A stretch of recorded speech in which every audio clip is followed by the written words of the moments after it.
All right, we are rolling. Rolling. All right, so great talking to you guys. Great job in the water for everyone that was in the water. Great support on that. Going to tackle a couple of the topics, and like I said, I kind of want to get through this. I'm hopefully not going to get bogged down too much, but I might get a little excited and get bogged down at least one part. So bear with me there. And then I'm going to have you guys kind of ask questions of me. I find that's probably going to be a lot more efficient for you guys. So talking about early in the season, talking about what my beliefs are early in the season. I believe in a lot of kicking early in the season. To the non-kickers, you might not like that, but it is really important, especially flutter kicking in our early part of the season. The reason flutter kicking is super important, it's actually the fastest that your legs can move in general. Like, you can't even move it faster out on land. The action of flutter kicking is actually, again, one of the fastest you can move. Why is that important?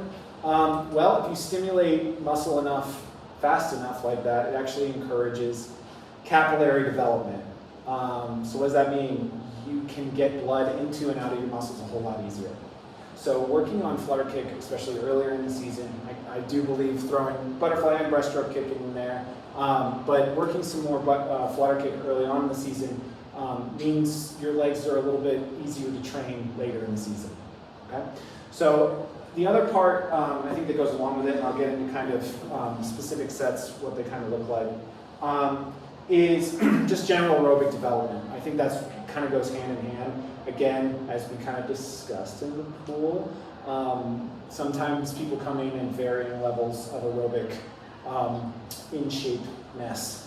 There's probably a better term for it, but we're going to move on. So I like to really kind of build that going in and build good habits going in. We kind of sampled it a little bit. One side of it is really kind of building, hey, are we doing good streamlines off the wall? Hey, how is our freestyle looking, right?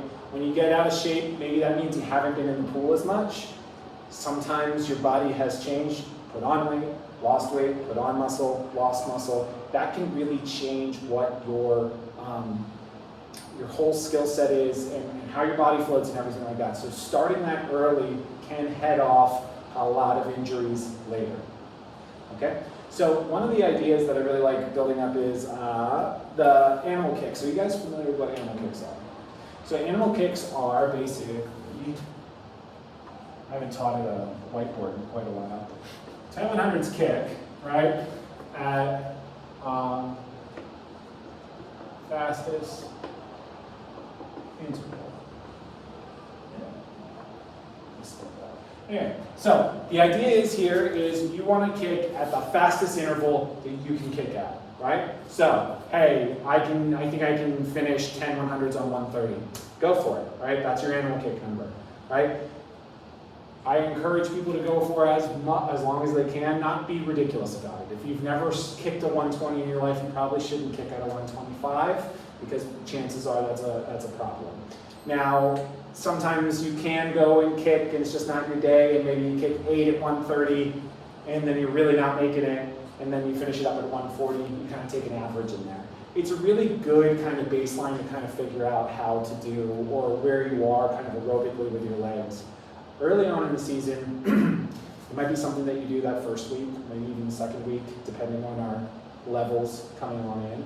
But it's a great way to kind of build off of that and build sets off of. Hey, we're going to do 5 100s on your animal kick, right? A progression set that I've really kind of worked on, and I've actually given my swimmers over the past couple of summers to really work on, is a concept of, so you start at 4 100s, 3 100s, 2 100s, and 1 100. So you start, well, your 2 100s, or you start up here, and you're going to do at animal plus 10 seconds. Okay? Yes, that's easy. But kind of how you train aerobically is you don't actually go all the time. You kind of train sub-max. So that's the kind of idea here. So you do 4 100s on that, and you'll see the pattern, animal plus 0.05, and then 2 at animal. And when we learn patterns, In grade school, that means this is animal minus 0.05, right? So yes, this is really hard, or it may be really hard, okay? But it's only one of them. So this is the kind of stuff that you can do kind of twice a week.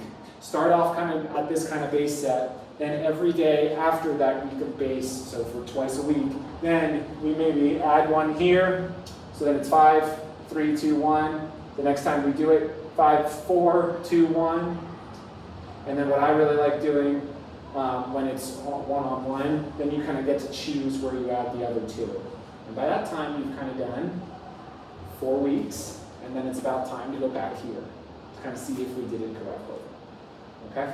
So it's kind of unfair for you guys, but I like to do this kind of aerobic work. It's kind of generalized aerobic work. Yes, people are chomping at the bit. Sprinters never want to see this because they just don't believe that they need it. But I generally say anaerobic power tends to wear out after about 15 seconds. And I have long been on the books by saying to my swimmers, if you want to do a 50 in 15 seconds, I am on board for that. It'll make us both very famous. But until that, we do some aerobic work, right? So that's kind of early on in the season, kind of what I'm kind of thinking in terms of everything. This actually works way better than I thought it was going to. So then we're starting to talk about later on in the season or in kind of a mid-season. Once we got that aerobic base, then think about it as going and kind of getting a whole big slab of granite and then chiseling it out, trying to make it look like what you want it to look like. And in this very simple metaphor is your goals, right? So, as the season goes on, I believe that's when more specialty needs to get thrown in, all right? I am not a religious, hey, every day you have to come in and always be distance, sprint, and middle distance. There's many reasons for that. Sometimes if you make a breaststroke or swim breaststroke every day, your knees are going to explode, right? If you make a butterfly swimmer swim it, their back's going to tighten up or their shoulders are going to hurt or something like that. I think everybody needs a little bit of every kind of training. Like I said, sprinters never want to hear that. Distance is always excited to do sprint, but really why I think distance even needs a little bit of sprint is if you've ever cheered for a distance swimmer who doesn't have another gear and it's eye to eye in the last 50 of a mile, and you just know that you just gotta hope that the other swimmer is just gonna die because this person's not gonna out-sprint them to the wall. They need a little bit of giddy up there, all right? They paid me to talk, no, I'm kidding. But so, as we kind of go, something I've become passionate about on my own, this is where my little nerdness really comes into it, where I'm really gonna try and not overwork this. Over the past 4 or so years, I've worked a lot with examining how the relationship between splitting in any kind of race, so in hundreds and 200s more specifically. IM is really hard to do it this way. IM training takes a whole other kind of timbre, which I'd be happy to talk about, but I'm not going to derail myself. I got really annoyed when people were trying to go a 200 and a 200 freestyle, right? That was their goal time. And you ask them, hey, what's your goal pace? Or what is your pace? And they would sit there and say, 30 seconds. It's not. It's not at all, because the problem is your first 50 at least is going to be faster than that. And probably your last 250s are going to be slower than that. Right? So what good does it have training somebody at a pace that they're never going to go? What good is it to sit there and say, your 30 pace is actually probably more akin to going a 158 or a 156. Now, if your best time before that was a 202, it's way different to try and get yourself go to 200 rather than a 156 or 157, right? So, and much the same way as hundreds work as well. I first started working with hundreds, kind of saw that there was a relationship between percent added. I was looking at top 16 in nationals. And I found that actually it's pretty accurate. I've got a fun little dashboard that I show everybody and all this stuff. You can kind of guess, and it's actually pretty accurate with how people split, right? That gives you a realistic second 50. So we could do a set in which you're sitting there saying, hey, I want you to hear your second 50 pace. Not just by feel, but by actual time, Now, if we can consistently do that and set up a situation where maybe you're looking at it as 4 100s, but really it's kind of broken down into 1 times 50, 1 times 50, but we'll do it 4 times through, 4 times, right? And we do a 50 kick, recurring theme, on 100, right? It's not too fast, but you can be going faster. And hey, certainly, if the annual kicks are working, maybe we're in here at 50, right? To stall out. And then our goal is to sit here and go second 50 pace at like, or maybe even 130 to give you a little bit of a break. That's simulating a race, right? And so say you want to go a certain speed, I could bring it up, but I'm not going to. Say you want to go a certain speed and we're hitting that pace. I believe in simulating these races, right? It could work for, if you're sitting there saying, well, okay, well, this is all great and everything, how does it work for a 200? Well, I would say 100 kick at 200, followed by 250s at 250s, second 100, 200 pace. First one is at from 40 to a minute, depending on what we're swimming. And the second one is at 130 to give you a nice little break. And we'll go through this 3 times. Throw some stuff around that. Again, we're simulating here. That is what I really think is important, right? I think just general drop dead and go sprint stuff is important, right? But I think as we start going and simulating this, training towards your goal, just so we are clear, these are your goal paces. This isn't what you're doing in season. I'm not going to transition. Dual meets are very important. Dual meets are great practice, right? And I think you can swim fast in season whether you've just done 7,000 yards or done 2,000 yards. I've seen people that had no reason to go fast. Just pull something out and you're like, I have no idea how that happened, right? So I don't treat a week in which you're necessarily going to swim meet on Saturday as anything different, okay? I actually think that if you're sitting there and you start doing less work and kind of training yourself to kind of feel good, that's not a great thing because it kind of cheapens the feeling of taper. So, I can answer more questions about that, but I promised myself and I promised you guys I was not going to go down the rabbit hole of kind of showing you how all this works. Okay? So, unintentionally, I said taper, and that's a great segue. Talking about taper, I am a traditional 2-week taper person. Yes, a little bit out front, you would start coming down just a little bit.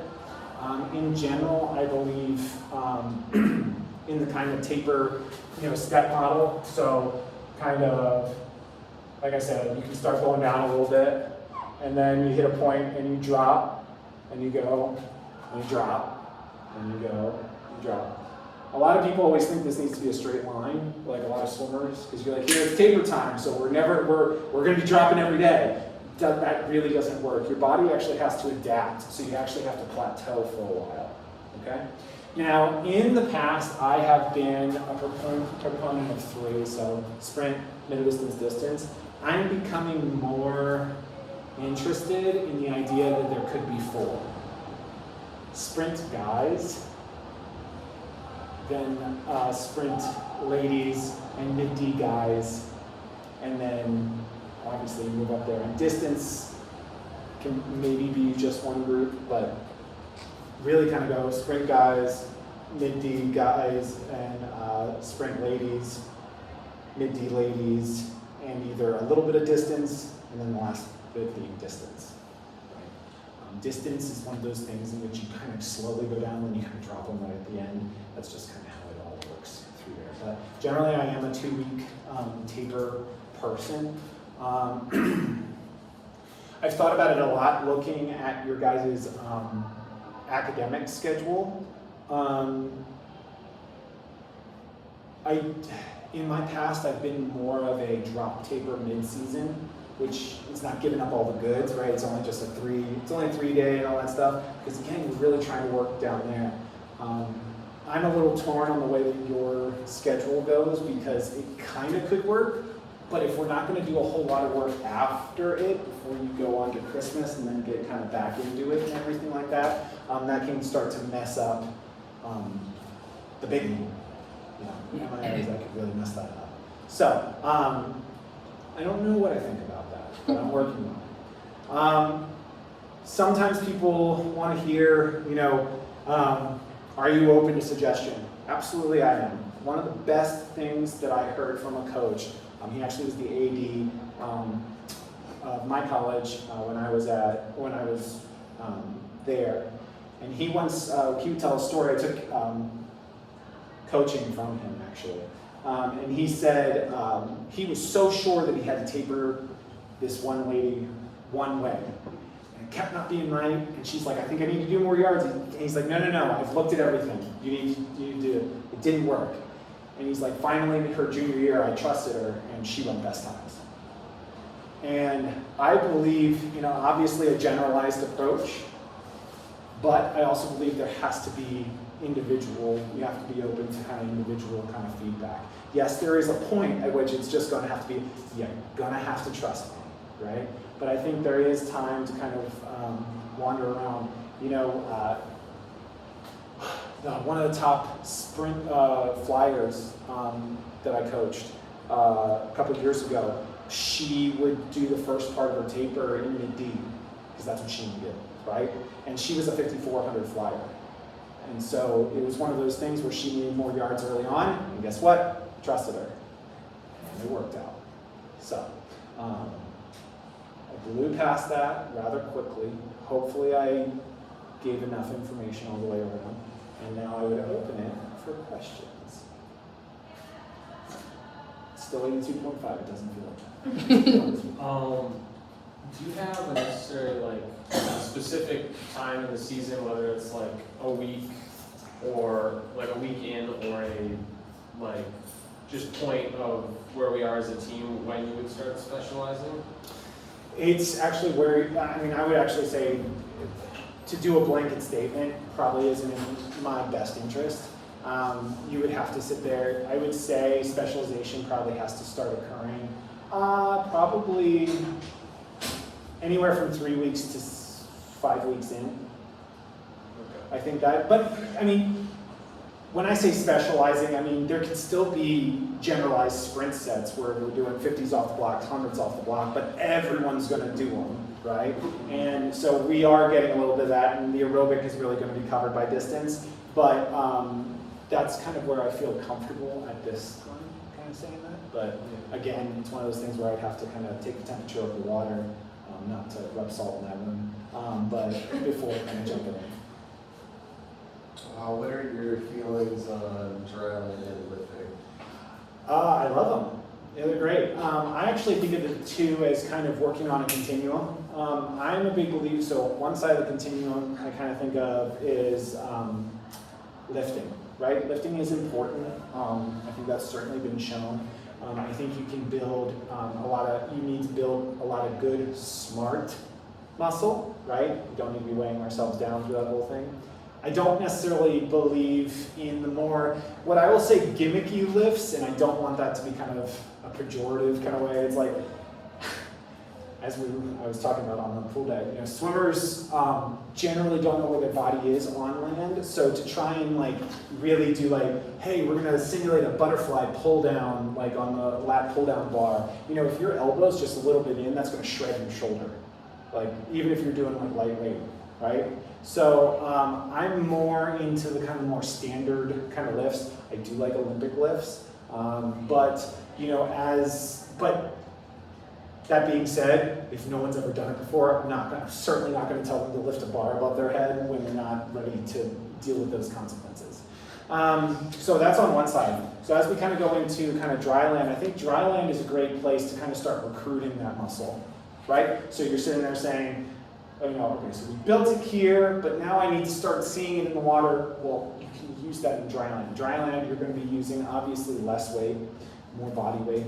I feel a little bit more comfortable doing more swim-specific motions with that. And so hopefully you're recruiting all of that muscle you just went built on, right? And then hopefully it's going to show up in the pool. In my career, I've been kind of a 2 and 2. So like maybe dry land on Mondays and Fridays and lifting on Tuesdays and Thursdays. Again, that can kind of change all the way around, but I think 2 is pretty good. Sometimes I've hit 3 with sprinters, but in general, sprinters sometimes just become enamored with lifting because they think they have to, and sometimes it's in their best interest to maybe just keep it to 2. So what are your plans on like keeping a good mental health for the team and like good vibes on that? Yeah, sure. Lots of screaming. No. I think that is something super important and something that's definitely come to light, certainly, with the pandemic and everything like that.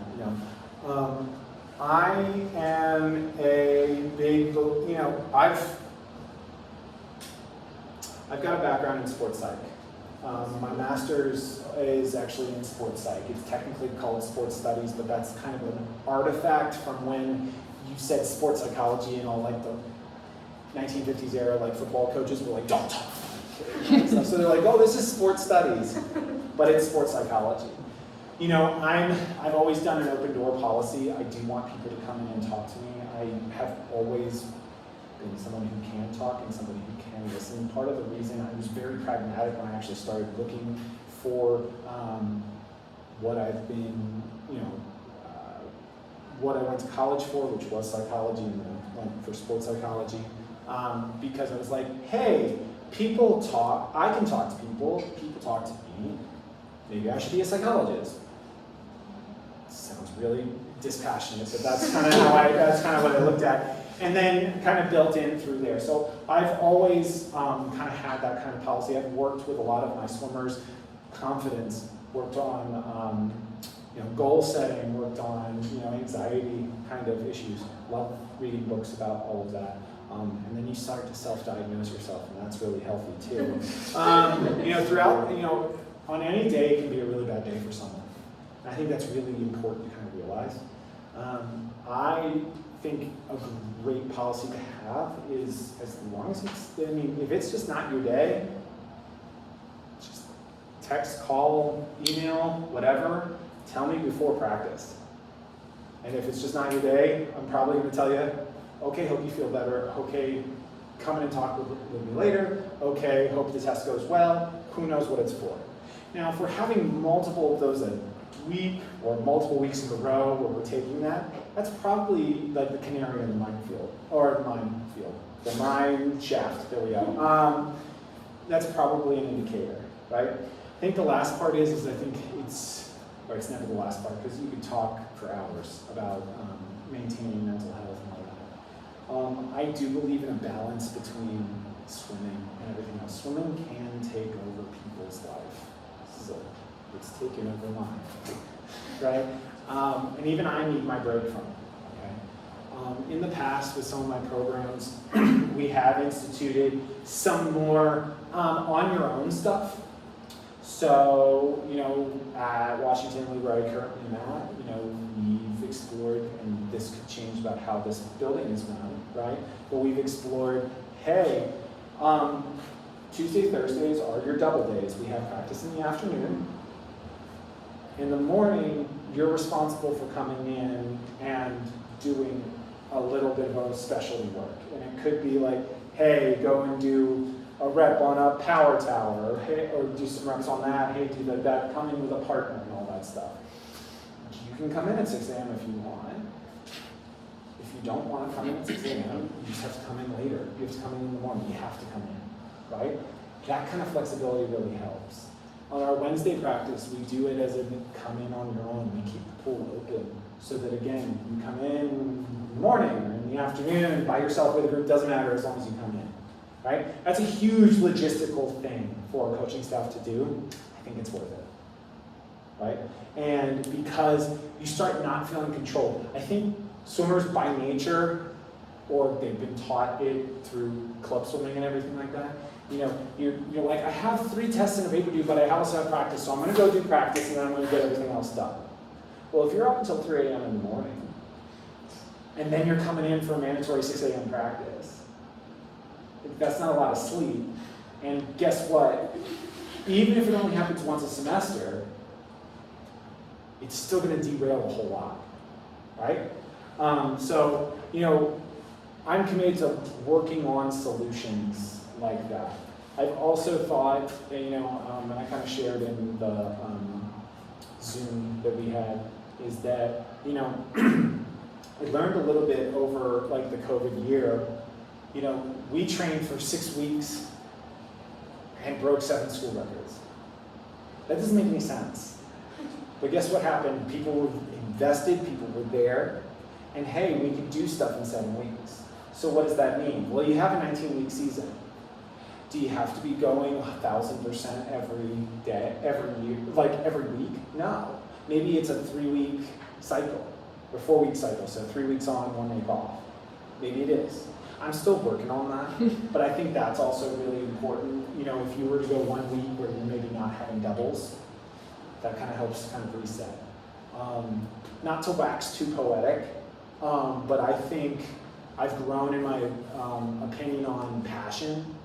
And I think the best way in order to develop passion in any person is to give them space away from the thing. Like, you don't go and you don't plant a plant, you know, in like an inch of soil and hope that it grows, right? You have to give it a lot of room in order to grow those, you know, those roots. And so I believe that if you give people enough kind of room in order to kind of go and seek out and be like, oh no, I want to go to this today. Oh no, I want to do this today. That's a whole lot better than, oh, I have to do it. And that's really terrible. So again, we could stumble down this rabbit hole a whole lot. But there's a lot of different places. What else? It's kind of an open-ended question, but what's your opinion on like a training trip and all that stuff? Mm-hmm. And kind of a follow-up, like where would you, I mean, in the past we've gone to Florida, that's where we went last year and all that stuff. I know an older program, they used to go to like Puerto Rico or something like that every 4 years. As a follow-up, like what would like an idea of a training trip for you would be to go to? I love training trips. I think it's a great opportunity for people to kind of, you know, I know I just kind of talked about like getting, like not being devoted to swimming and all that stuff, but I think the reverse is also true. It allows you to kind of get away from everything else and kind of focus on your team, focus on everything. You know, I love putting people in rooms and kind of mixing people together that maybe weren't normally used to mix together. Most of the time it works well, sometimes it does not. I get that. You know, I'm not really married too much to where. Certainly all of the training trips I've ever led have been in Florida. And I know a whole ton of places down there. Puerto Rico is always interesting. The logistics of Puerto Rico are always interesting. I've heard of programs going to Arizona. I've heard of programs going to the West Coast. Now certainly there's dollar amounts that are attached to all of this, you know? And I've heard of programs that go to Spire, which is over in Ohio. It's a great pool. It's in the middle of nowhere, but it's in Ohio, right? You know, I think there's a lot of great experiences that can be had. Certainly, you know, just with the climate of the U.S., you have to go super south in order to kind of get definite warm weather. You know, we used to go just outside of Fort Lauderdale when I was a swimmer. Most years it was warm. 1 year it was 38 in the morning. That's fun. Oh, Yeah. There's nothing quite like watching the lifeguards come out in parkas, check the temperature of the water, and go, and walk. And meanwhile, my coach is like, 400, get in. We're like, I don't know about this. And I'll let myself get sidetracked because the end of the story is kind of funny, in which we had a guy from NorCal. It's like, oh, it was this cold some mornings. We still swam outdoors. It's not a big deal. And so he like strips off His parka does a running dive into the pool, swan dive, submerges, probably gets 15 meters down the pool, hops up, looks back, and goes, so much colder than you think it's going to be. And you're like, that wasn't great. So, any and all, and I think in also this environment, you know, you have to be sensitive to the fact that some people can afford some great things, some people can't. And so that may mean there has to be a whole lot of combined fundraising. And if there's spirit for that, that's great. If it's pulling teeth, that's not that fun. I've been on that end too. So it's one of those complex conversations, and it is an open-ended question. But I appreciate it. So on training truck, do you prefer to do like 50 meters or 25 yards or 25 meters? Or? I think 50 meters is a really good palate cleanser to let you know how great yards. No, but how great yards is, right? I think you can't get a lot of awesome work done in 50 meters. If I had my druthers, would it always be in short course? Yeah, because as what I kind of talked about here, I kind of believe in working on what you're trying to work on rather than just kind of doing generalized stuff, right? But I think 50 meters, there is a place for it. If you were to ask me, as a backstroker, and all of my long course training and competing is outdoors. And there's nothing quite like the rage when you're trying to go fast and you come to a complete and painful stop on a lane line because you just don't have a sight line. So if you were to ask the non-coach, I would say, let it always be short course, meters, yards, I don't care. I understand that there are some good things about long course. It's fine. No, but I think long course has a place, but you're only going to really get benefits in short course if you do predominantly short course. That's right. Do you have any specific like warm-ups for meets or anything like that, or do you normally just leave that up to swimmers? You know, I think there's something really to be said about having guided warm-ups because it actually makes sure people do them, right? That'd be great. But when you get to a big meet, you're not gonna do it together. So why practice? Again, there's a running theme. Why are we practicing it if we're not gonna do it, right? So you tend to find with me, I'm going to knock it over, I know I'm going to. You tend to find with me that I do a lot of similar warm-ups. Now the warm-ups change a little bit. Generally start with a 400, we started with 300 today just because we were starting a little bit late. Generally start with a 400, generally start with a couple of hundreds. Maybe it's kick pull, maybe it's kick drill, maybe it's 6 100s, kick drill swim, who knows. And then some 50s just to kind of get your blood pumping, right? I do that not to be boring and not to be like, just get it over with, but I do it so that when you get to that big meet, you don't sit there and go, oh, how do I get ready for this? At least in the back of your head, you're like, okay, well, I know I can do a 400, and I know I can do this, and I know I can do that. You know, I really like the idea of walking people through about what a good warm-up looks like, because I think a lot of people, if they're not paying attention, they'll, you know, I've had a swimmer just be like, oh, I did 1,000, I'm ready to swim. And you're like, no, you're not, because rarely do we ever do that to warm up for something. So guided warm-ups, again, I understand their place.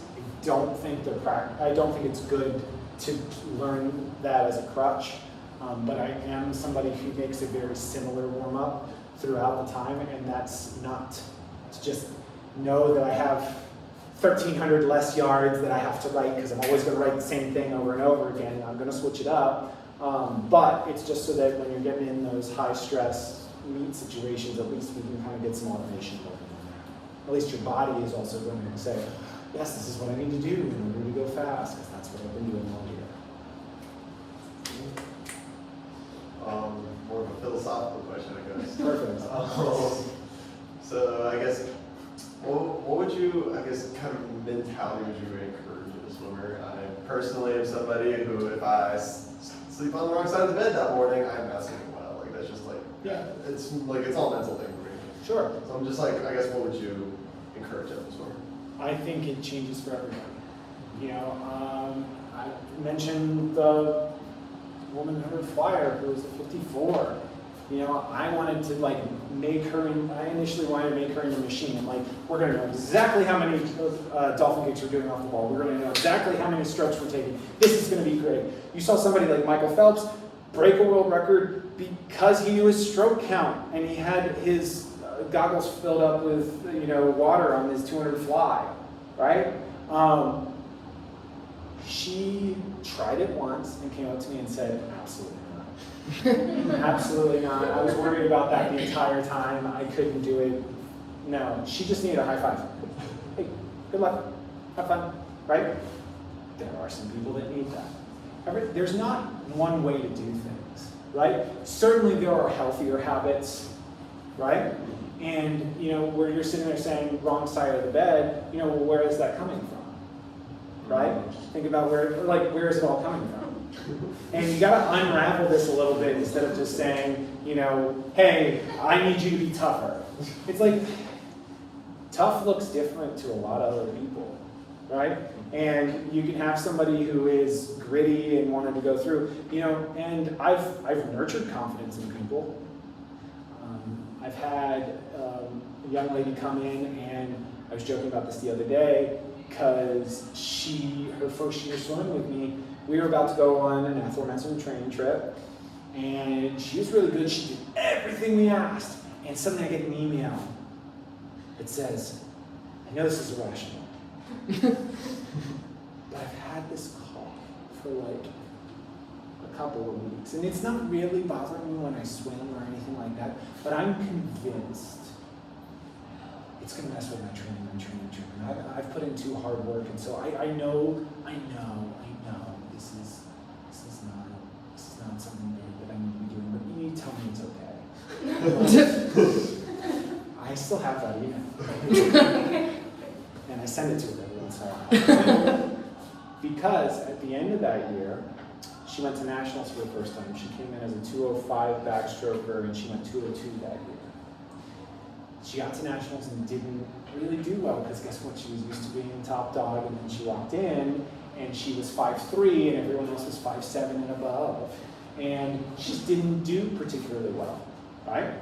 So she came in and said, how do I get better? Well, we worked on stuff. We worked on, hey, she was writing down everything she was doing, right? So that when she felt like she couldn't do it, she was looking at it in a book and being like, oh, yeah, I did do that set. Oh, yeah, I did do this. Oh, yeah. And then was like, okay, I can do this, right? She also worked on her underwaters all summer with a set that I gave her, right? A year later, she was 5th in the 200 backstroke. She went 159.2. We also looked like bad coaches because the previous year she had swam the 400 IM. Went like 430 something, I forget what it was, but perfectly great. But she suddenly had underwaters, and in high school she had been like a low 59, high 58, 100 backstroker, but we had one of those on the team, so we need her as a 400 IM. Okay. Well, then she started having these underwaters and swimming really well, so we were like, oh, maybe you're a 100 backstroker. So she got 6th in the 100 back, going a 55.3, and we were like, we simultaneously look like great coaches and bad coaches. What was she doing swimming the 500 free or 400 IM last year? So, you know, I think there are certain things that can be taught. I think having a one-size-fits-all is a really poison way to kind of look at anything, because if you're sitting there saying, hey, why don't you just act like everybody else? It's like, you guys all look different. You guys are, I mean, there's different things that are different. I think there are 7 different sources of sports confidence, and I could run over them for you. Right? But I'm not going to. But, you know, some people get really excited when there's a crowd. Some people don't. Some people get really excited when they think they've got all the training. Some people get really excited when they see somebody else go fast, right? There's different ways to kind of go about doing it. And I'm committed to helping people learn that. I'm not going to require that they learn it, because the problem is you're way more susceptible to getting help if you actually want it than if I'm just like forcing you in and just being like, we're gonna tackle this. It works a lot better. Okay, so it's like middle of the season. Everyone's so tired. Okay, all right. Everyone just doesn't want to be at practice, so you decide that we need music. What would you queue up? This is an important question. This is great. This is great. Now, I will tell you that in general, I have been a supporter of a collaborative Spotify playlist that plays at practice. Yes, I'm down. Because then you start to learn if we have a lot of similarities or differences. So I would easily say, hey, whatever there's the most on there. Now, I've also had somebody put like the little weird tone or two tones that like play in Home Depot commercials. They put it on like 18 times, and so it would come up on practice like all the time. I shouldn't admit it. I can listen to any kind of music, really. But you guys don't sleep. If you guys are all miserable, you guys don't sleep on disco. I'm going to tell you this. Disco, the right disco song. What are we talking? Earth, Wind, and Fire? Like It could be. You can do a whole lot of different things. You can do some Donna Summer in there. I'm not going to go down this because then maybe it outs me too much about having disco fever, I suppose. But it's one of those things that I'm generally pretty good. That was my job during parties in college. It was like, hey, can you put on the music and all that stuff? So I can vibe. I can do the vibe check, so that's good. Awesome. Yeah, I wasn't a DJ. Please don't. And All right, one more question. it is officially free in here, by the way. We've done it. Yes. How would you set up team leadership on your team? I think we kind of asked this in the interview, but just... Yeah, no. Again, it's kind of I hesitate to do kind of a one-size-fits-all thing until I kind of know what's going on. I'm getting on your toes because I've been asked it twice now. Certainly I think leadership needs to be grown. It can't be handed to you. Where I've had a really bad situation is when people just were expecting it to get handed to them, and not be put in situations where either they grew as a leader, or were put in situations where people could see that they maybe were choosing the wrong leader, right? So there's a couple ways around that, right?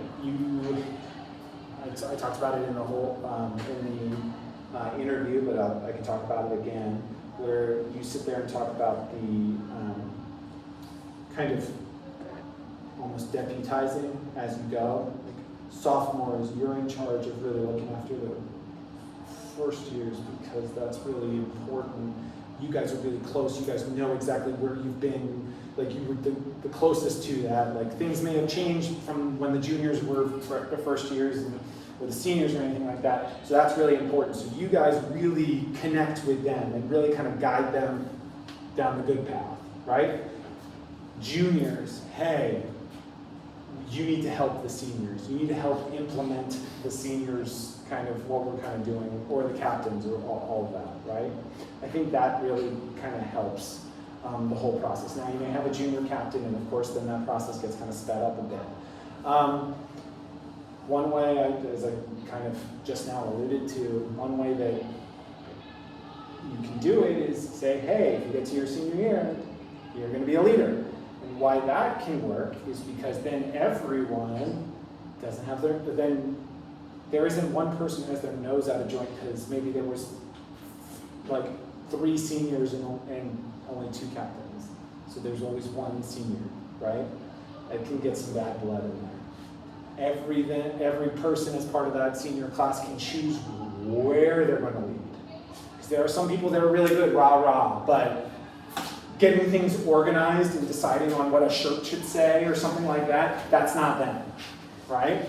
Meanwhile, the people that can do that, they can't lead a cheer, right? So I think that really kind of helps. I think where I'm the most uncomfortable is when it becomes a process that people are just trying to be the captain, not trying to be the good captain, right? Looking for the resume booster. It's not a finish line. And every time I've watched somebody go into a captainship, like they go up and it's like looking at a before and after of like the president. Like, you know, it's like they show them after 4 years and they're like, wow, you've aged. And all this stuff. Being a captain ages you, it's not fun, right? There are points in through the whole thing where you have to make bad decisions, you have to make hard decisions, right? But I, as a coach, whichever way it really kind of goes with the team, I think that's something you have to have a culture that kind of glums on to what it is, right? And you're going to have ups and downs. I think electing captains, you have a higher ceiling, but perhaps a lower floor, right? Having just all one, it's a little bit more steady. But again, I wouldn't force that on a group that wasn't ready for it or didn't want it. I would just recruit people that believed in it. But no, it's like wait all this stuff. No, it's just something that you kind of have to feel out and see what's working and what's not. And sometimes it needs a change, and sometimes it doesn't need to change. You need to change it up for people because sometimes people get too complacent or they sit there and, again, are just focused on something being given to them, which captain shouldn't be a longevity award. It should be a signal that you are exemplified. One of the best things that happened to me when I was in college, it's actually my freshman year, and there was a tradition on the team that I had no idea about, but it was that from your senior, every 3 years, a senior would give to a freshman a 1993 conference shirt. I don't know why, but it would go from the senior to the freshman every 3 years, so then that freshman would become a senior and give it. It was supposed to go to the person that most exemplified what that senior wanted to see in the team. Kind of was depth as in saying, like, I think this guy's got it. Well, I got it. And I'm going to tell you, that it's not me just bragging. This is me sitting there going, I was like, oh my gosh, this is a big deal. And I kind of acquitted myself because I suddenly knew I had all this responsibility, right? And, you know, I had to give it on and all that stuff. And I still keep in touch with the guy I kept it on with and all this stuff. So it's one of those things where if you can kind of build somebody, if you can kind of build it as something that you want to strive towards rather than just be given or just being expected, I think that's the cool thing.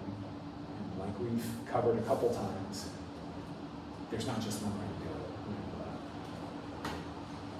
Really quickly, postseason, do you typically do like after a few weeks, okay, we have workouts that you can come in and do? Is that like a expected thing? Do you do it at all?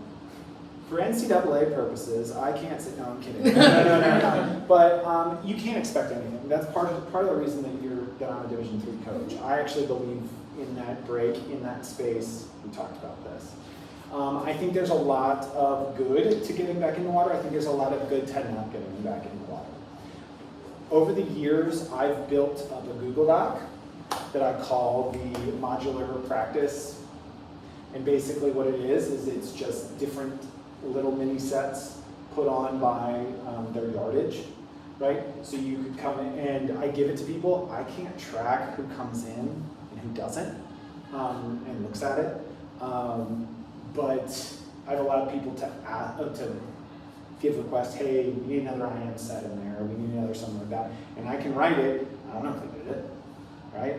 But it's a way to sit there because nothing's worse than a swimmer writing sets for themselves because it always ends up looking like 2100s where you're going to descend like every 4 or something like that. And that's just super boring and you're never going to do it. So I like doing stuff like that. I also do make myself available to kind of work out what an off-season plan could look like for somebody. Like I talked about the individual who worked on underwaters also. I've got a couple of different underwater progression sets that I have. I have a kick progression work, and I've got other ones that are kind of bouncing around up there. You know, sometimes people don't have an organized summer where they are going to be able to do a full club slate. Do I want people to do that? Sure. Is that really going to help them? It should, yeah. But I think you can do just as much good if you're going to be there and be present in the pool 2 or 3 times a week and maybe do some dry land in the water or outside the pool next couple. It's really, you know, I sell Division 3 to people that are kind of, you know, do I go D1, do I go D3? You know, I sell Division 3 as, hey, you know, at the end, you know, your goals at the end of college aren't to go and move back in with your parents. When I say that in front of parents, I'm sure. So in the real world, no one's going to be sitting there and telling you, hey, remember those goals? Hey, remember you wanted to do this with your life? You need to go do it. You're going to have to do it, right? So what a better place to teach yourself how to do that, right? I'm fine with being a guide. I'm fine with talking people through. I'm fine with giving you the tools. Do I think over time it will really help the team if people are kind of expecting out of each other that they're going to go and not get super out of shape and come back in and be willing to do that? If you guys want to move up in the conference, is that something that's going to have to happen at some way, shape, or form? Absolutely it is. Can I communicate that to you? Absolutely I can.